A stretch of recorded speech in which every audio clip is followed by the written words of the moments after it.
Hello guys, स्वागत है आप सभी का आपके अपने YouTube channel GS from basics में। और आज हम लेके आए हैं 4 जुलाई 2024 के मोस्ट इम्पॉर्टेंट करंट अफेयर के क्वेश्चंस।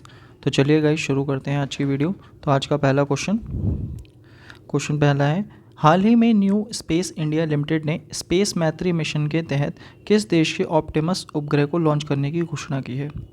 तो अगर बात आती है कंपनी की, तो न्यू स्पेस इंडिया भारत की एक कंपनी है और एक इसका मिशन है स्पेस मैत्री मिशन, और इसके अंतर्गत एक उपग्रह भेजा जाएगा, ऑप्टिमस उपग्रह। अब ये जो उपग्रह है ये अगर देखा जाए तो ऑस्ट्रेलिया का है, यानी ऑप्शन सी इसका राइट आंसर है। तो भारत और ऑस्ट्रेलिया अगर देखा जाए मिलकर एक उपग्रह भेजेंगे जिसका नाम है ऑप्टिमस उपग्रह, और इसके लिए भारत की एक company new space India limited काम करेगी। और इस कंपनी की जो स्थापना हुई थी न्यू स्पेस इंडिया लिमिटेड की, इसकी स्थापना 2019 में हुई थी। और इसरो के ज़्यादातर काम अगर जो भी लॉन्चिंग के करती हैं तो वो सारे काम अगर देखा जाए न्यू स्पेस इंडिया ही करती है। और यह कंपनी ऑस्ट्रेलिया की कंपनी है स्पेस मशीन, उसके साथ मिलकर ऑप्टिमस उपग्रह को लॉन्च करेगी। तो ये सभी बातें गाइस आपको याद रखनी है। नेक्स्ट है हमारा अगला क्वेश्चन, हाल ही में मिर्गी के दौरे को नियंत्रित करने के लिए दुनिया का पहला ब्रेन इम्प्लांट कहाँ हुआ है। तो मिर्गी के दौरे अक्सर अगर देखा जाए दिमाग के कारण, अगर कोई दिक्कत होती है, बीमारी होती है, उसके कारण मिर्गी के दौरे पड़ते हैं और ये ब्रेन में होते हैं। और अचानक से हाथ पैरों में झटके लगना या बार बार दौरे पड़ना, भ्रम की स्थिति आदि, ये सारी घटनाएं देखने को मिलती हैं।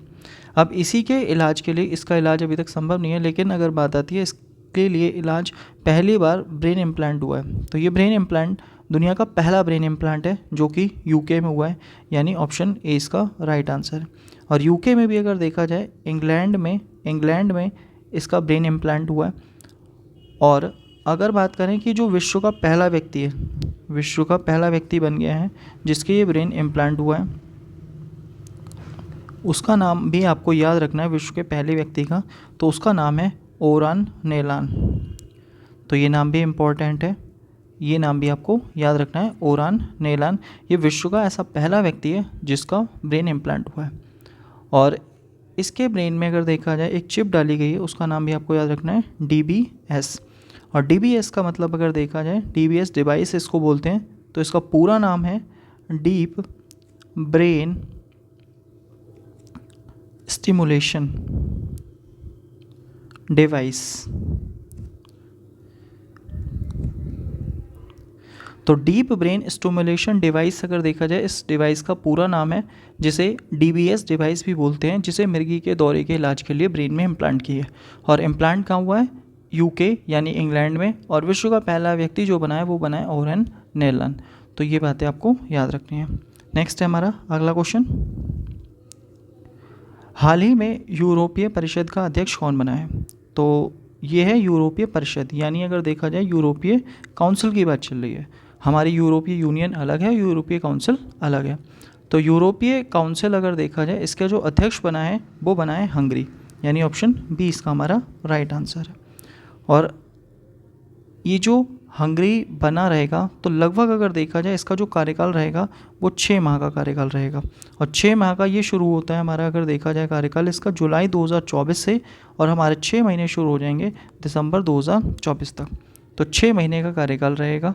और हंगरी की राजधानी अगर है, तो हंगरी की राजधानी आपको याद रखनी है, हंगरी की राजधानी है बुडापेस्ट। ये भी आपको ध्यान रखनी है क्योंकि हंगरी इस समय चर्चा में। और अगर हम बात करें कि यूरोपीय परिषद के अध्यक्ष भी हाल ही में चेंज हुए हैं, तो इनका नाम भी आपको याद रखना है। इनका नाम है एंटोनिया कोस्टा। तो एंटोनिया कोस्टा यूरोपीय काउंसिल के नए अध्यक्ष बने हैं, जो चार्ल्स मिशेल के स्थान पे बने हैं। और जो एंटोनिया कोस्टा हैं, तो ये पुर्तगाल के हैं, तो पुर्तगाल के रहने वाले हैं, जिन्होंने अगर देखा जाए चार्ल्स मिशेल के स्थान पर यूरोपीय परिषद के अध्यक्ष पद को ग्रहण किया है। और अगर हम बात करें कि यूरोपीय काउंसिल का जो हेडक्वार्टर भी आपको याद रखना है, इसका हेडक्वार्टर है ब्रुसेल्स। तो ब्रुसेल्स में याद रखना है। और ब्रुसेल्स अगर देखा जाए बेल्जियम में।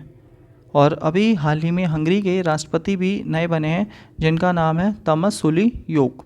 तो ये भी याद रखना है आपको।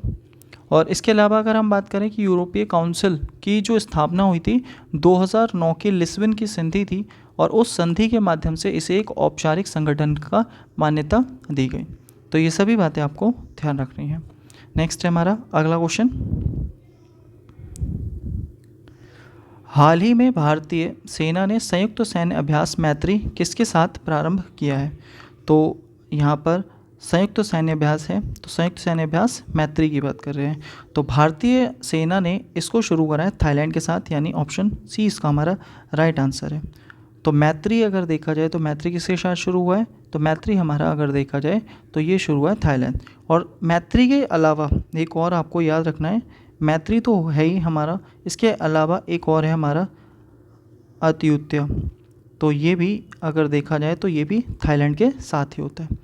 इसके अलावा अगर हम बात करें श्रीलंका के साथ, तो श्रीलंका के साथ एक होता है मित्र शक्ति, और दूसरा अगर हम देखें तो दूसरा एक और होता है स्लीनेक्स। तो ये दोनों ही युद्ध अभ्यास श्रीलंका के साथ होते हैं। इसके अलावा बांग्लादेश के साथ अगर आपको याद रखना है तो इसके साथ याद रखना है संप्रीति और बोंगो सागर। तो ये दोनों ही अभ्यास अगर देखा जाए तो ये दोनों अभ्यास बांग्लादेश के साथ होते हैं। इसके अलावा अगर देखा जाए इंडोनेशिया, तो इंडोनेशिया अगर बात आएगी तो इंडोनेशिया के लिए भी अलग हमारा देखने को मिलेगा। तो यहाँ पर आपको फ़िलहाल अगर देखा जाए इसका याद रखना है कि हमारा जितने भी हैं तो ये सारे श्रीलंका के साथ हो गया, बांग्लादेश के साथ हो गया और थाईलैंड। और इंडोनेशिया की अगर हम बात करें तो समुद्र शक्ति और गरुड़ शक्ति। तो यहाँ पर भी आप अगर याद रखना चाहें तो समुद्र शक्ति और गरुड़ शक्ति ये भी हमारा अगर देखा जाए तो दोनों इसी के लिए हैं, जो इंडोनेशिया के लिए। आगे है हमारा नेक्स्ट क्वेश्चन। 24वां एससीओ शिखर सम्मेलन 2024 कहाँ प्रारंभ होगा? तो एससीओ की अगर बात करें तो ये होता है हमारा शंघाई कॉरपोरेशन ऑर्गेनाइजेशन, यानी अगर देखा जाए तो शंघाई सहयोग संगठन। और इसकी स्थापना जो हुई थी वो हुई थी 1996 में शंघाई 5 के नाम से, और 2001 में इसका नाम बदलकर अगर देखा जाए तो इसका नाम हो गया एससीओ। और इसका हेडक्वार्टर भी कई बार पूछ लिया जाता है, तो इसका हेडक्वार्टर अगर देखा जाए तो बीजिंग में स्थित है, ना कि शंघाई में। और वर्तमान में इसमें कुल अगर देखें तो कुल हमारे 9 देश शामिल हैं। और इसमें भी नवीनतम अगर देखा जाए तो नवीनतम जो देश है वो है ईरान, और ईरान को पिछले साल ही शामिल किया गया था 2023 में। और 2023 में जो इसको होस्ट करने वाला था तो वो हमारा ही देश भारत था, और भारत में ही ईरान को शामिल किया गया था। और अगर बात आ रही है 24वां, यानी इस साल अगर देखा जाए तो 24वां हमारा जो हो रहा है तो ये हो रहा है अस्थाना में, यानी ऑप्शन डी इसका हमारा राइट आंसर है अस्थाना। और अस्थाना अगर देखें तो अस्थाना अगर बात आती है, अस्थाना कजाकिस्तान की राजधानी है, तो ये भी आपको याद रखना है कजाकिस्तान। तो राजधानियाँ आपको याद वही रखनी है जो करंट में अक्सर चर्चा में रहती हैं। तो ये सभी बातें आपको इस क्वेश्चन से रिलेटेड याद रखनी है। और भारत की ओर से इसमें जो भाग लेने जाएंगे, तो पिछली बार हमारे अगर देखा है प्रधानमंत्री ने भाग लिया था, लेकिन इस बार अगर देखा जाए हमारे जो विदेश मंत्री हैं एस जयशंकर, तो एस जयशंकर अगर देखा जाए तो इसमें भाग लेंगे। आगे है हमारा नेक्स्ट क्वेश्चन। हाल ही में लियोन शतरंज मास्टर्स 2024 का खिताब किसने जीता है? तो लियोन अगर बात आएगी तो लियोन हमारा पड़ता है स्पेन में, और यहीं पर शतरंज मास्टर्स 2024 हुआ है, जिसका खिताब अगर देखा जाए जीता है विश्वनाथन आनंद, यानी ऑप्शन सी इसका हमारा राइट आंसर है, तो विश्वनाथन आनंद। और इन्होंने अगर देखा जाए तो ये लगभग अगर देखा जाए तो 10वीं बार अगर देखा जाए भारत के सबसे पहले ग्रैंड मास्टर भी हैं, और इन्होंने लगातार 10वीं बार इसको खिताब को जीत लिया है। और इनकी एक बड़ी ही फेमस पुस्तक है माइंड मास्टर। और भारत में जो खेल के मामले में सबसे बड़ा पुरस्कार होता है वो होता है राजीव गांधी पुरस्कार, राजीव गांधी खेल रत्न पुरस्कार। तो राजीव गांधी खेल रत्न पुरस्कार भी अगर देखा जाए तो इन्हीं को मिला है, ये पहले व्यक्ति थे जिन्हें यह सम्मान मिला था। वर्तमान में इस पुरस्कार का नाम बदलकर मेजर ध्यानचंद पुरस्कार कर दिया गया है। तो ये सभी बातें आपको ध्यान रखनी है। और अगर हम बात करें कि आर प्रज्ञानंद, ये भी एक इम्पॉर्टेंट नाम है, तो आर प्रज्ञानंद का नाम अगर देखा जाए तो हमारा आता है क्योंकि ये भी हमारे ग्रैंड मास्टर हैं, और ये हमारे अगर देखा जाए तो हमारे जो ग्रैंड मास्टर है ये सबसे कम उम्र के ग्रैंड मास्टर हैं। आगे हमारा अगला क्वेश्चन, हाल ही में भारतीय सेना में शामिल सबसे शक्तिशाली और गैर परमाणु विस्फोटक कौन सा है? तो सबसे शक्तिशाली और गैर परमाणु, तो यहाँ पे परमाणु नहीं है, ये हमारा गैर परमाणु है, क्योंकि अभी तक जो हमारा था वो था TNT, और अब इसके स्थान पे अगर देखा जाए जो आ गया है वो हमारा आ गया है सेवेक्स। तो सेवेक्स 2 यानी ऑप्शन सी इसका हमारा राइट आंसर है। तो ये आपको याद रखना है। और क्योंकि इसमें बाकी ऑप्शन भी हमारे अगर देखा जाए इम्पॉर्टेंट है, तो प्रबल अगर देखा जाए, प्रबल एक क्या है, ये रिवॉल्वर है, ये भी आपको याद रखनी है। इसके अलावा अगर हम बात करें इसी में नागास्त्र, नागास्त्र अगर देखा जाए तो ये आत्मघाती ड्रोन है, ये भी इम्पोर्टेंट नाम है एक। तो ये हमारे इसमें तीनों ही नाम अगर देखा जाए इम्पोर्टेंट है। नागास्त्र ये हमारा आत्मघाती ड्रोन है, और सेवेक्स गैर परमाणु विस्फोटक है, और प्रबल अगर देखा जाए तो ये हमारी रिवॉल्वर है। और सेवेक्स अगर बात आती है तो सेवेक्स का जो निर्माण हो रहा है, सेवेक्स का निर्माण नागपुर के महाराष्ट्र में हो रहा है, तो ये भी आपको ध्यान रखना है। आगे हमारा नेक्स्ट अगला क्वेश्चन, हाल ही में बेहदीन खलम उत्सव कहाँ आयोजित हुआ है? तो यह उत्सव मेघालय में आयोजित हुआ है, तो ऑप्शन सी इसका राइट आंसर है। अब बेहदीन खलम अगर देखा जाए जो उत्सव है, ये इसके कई कारण हैं, क्योंकि यह जो मनाया जाता है तो वहाँ पर एक जनजाति है हमारी जैंतिया, तो जैंतिया और प्लस हमारी पनार, इस जनजाति के द्वारा यह उत्सव मनाया गया। अब इस उत्सव को मनाने के कई कारण होते हैं, जिनमें से हमारे कुछ कारण प्रमुख हैं। जैसे अगर देखा जाए, एक तो अच्छी फसल के लिए इस उत्सव को मनाया जाता है। दूसरा अगर देखा जाए बुरी आत्माओं की समाप्ति के लिए, कि बुरी आत्माओं की समाप्ति हो, इसके लिए भी इस महोत्सव को मनाया जाता है। और इसके अलावा अगर देखा जाए हैज़ा दानव को समाप्त करने के लिए भी, यानी बीमारी को भी, तो हैज़ा दानव की समाप्ति के लिए भी अगर देखा जाए इस त्यौहार को मनाया जाता है। तो मेघालय में अगर देखा जाए एक नाम हमारा बड़ा फेमस है, 3 नाम है, गारो, खासी और जैंतिया। गारो, खासी, जैंतिया अगर देखा जाए तो ये मेघालय या शिलोंग के पठार पर स्थित हैं, और यहाँ तीनों पहाड़ियाँ भी हैं, तीनों जनजातियाँ भी हैं, और तीनों भाषाएं भी हैं। तो गारो, खासी, जैंतिया बहुत ही फेमस है, और यहाँ की सबसे ऊंची चोटी गारो पहाड़ी में नोकरेक है। और अगर हम बात करें कि खासी पहाड़ी, तो खासी पहाड़ी में ही अगर देखा जाए भारत का और विश्व का सबसे अधिक वर्षा वाला स्थान मासेन राम भी स्थित है। तो ये बातें आपको ध्यान रखनी है। आगे हमारा नेक्स्ट क्वेश्चन, हाल ही में केंद्र सरकार ने किसे नवरत्न का दर्जा दिया है? तो नवरत्न का दर्जा अगर देखा जाए मझगांव डॉक शिप बिल्डर्स को मिला है, तो ऑप्शन बी इसका राइट आंसर है, मझगांव डॉक शिप बिल्डर्स। तो ये हमारा देखा जाए नवरत्न है, ना कि महारत्न। महारत्न कंपनियां अलग होती हैं, नवरत्न कंपनियां अलग होती हैं। तो मझगांव डॉक शिप बिल्डर्स को अगर देखा जाए तो नवरत्न का दर्जा दिया गया है। और इसका जो अगर देखा जाए सबसे पहला जो जहाज़ था 1972 में इसने एक जहाज़ बनाया था फ्रिगेट नाम का, और ये एक छोटा जहाज़ था।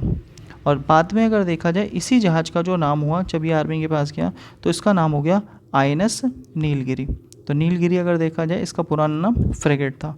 और भारत को अगर देखा जाए पहली पनडुब्बी भी जो मिली थी INS शाल्की, तो INS शाल्की भी अगर देखा जाए ये भारत की पहली पनडुब्बी थी, जिसे मझगांव डॉक शिप बिल्डर्स ने ही बनाकर तैयार किया था। तो ये सभी बातें आपको ध्यान रखनी है।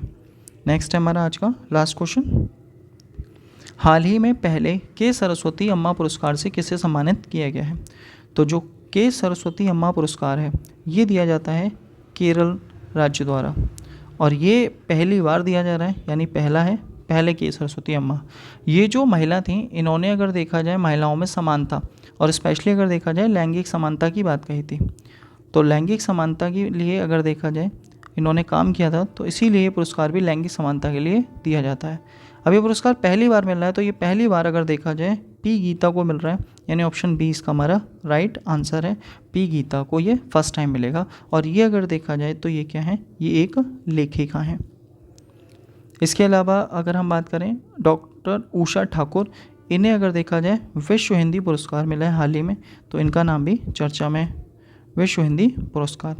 इसके अलावा अगर बात आती है सो भैया नल्ला मुथु अगर देखा जाए तो इन्हें एंटरप्रेन्योर ऑफ द ईयर का भी अवार्ड मिला है। तो ये थे आज के हमारे मोस्ट इंपॉर्टेंट क्वेश्चंस, और अगर आपको किसी भी क्वेश्चन में कोई भी डाउट हो तो आप कमेंट करके पूछ सकते हैं। और गाइस, अगर आपको वीडियो अच्छी लगी हो तो प्लीज़ वीडियो को लाइक करें, कमेंट करें, और चैनल को अगर आपने अभी तक सब्सक्राइब नहीं किया है तो चैनल को सब्सक्राइब करें। Thank you guys, thanks for watching.